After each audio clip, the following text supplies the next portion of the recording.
Sono le immagini girate dall'alto dall'elicottero Drago dei Vigili del Fuoco a circoscrivere il fronte dell'emergenza, a raccontare di una strage sfiorata ai piedi dell'Antelao con un fiume di fango, massi e detriti che ha letteralmente sommerso il cuore della frazione di Cancia, uno scenario lunare, quello che si sono trovati davanti i residenti e soccorritori, che ha portato la chiusura della strada statale 51 di Alemagna, isolando Cortina e paesi limitrofi dal resto della Valle del Boite, una frana storica che si è riaperta poco dopo le 11 di sera a seguito di un nubifragio violentissimo. Erano quasi le 11:30, poche parole, proprio il rumore della frana venire giù. Noi abitiamo qua al piano terra e ci siamo affacciati e purtroppo abbiamo visto tutto questo che vedete e siamo scappati fortunatamente al piano di sopra.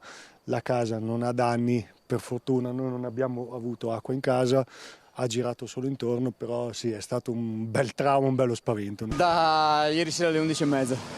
Siamo mai andati a dormire, abbiamo cercato di pulire subito perché, come vedete, questa cosa è, se si asciuga è intoglibile, è un disastro. È una corsa contro il tempo. Sì. Se vuoi tenere le cose un po' decenti, sì, poi piove di nuovo e bisogna tenere il più pulito possibile, che se dovesse venire speriamo di avere qualcos'altro giù, siamo più preparati, insomma, almeno è tutto pulito. Almeno 3 le colate detritiche che si sono sviluppate a valle, mentre in quota così si presenta la briglia di tecnologia nipponica alta 10 metri progettata dalla provincia per distruggersi nel caso di frana e dissiparne l'energia. Distrutta è distrutta, ma tanti massi sono comunque caduti e andati oltre, rotolando giù inesorabilmente. Diverse le auto rimaste intrappolate nella morsa del fango. C'è chi, come Michele, ha deciso di lasciare la propria abitazione, ingentissimi danni. Il tempo sta peggiorando e ci hanno avvertito comunque che non è sicuro stare con questo tempo e quindi quando incominciava a piovere dovevamo andare via, ecco.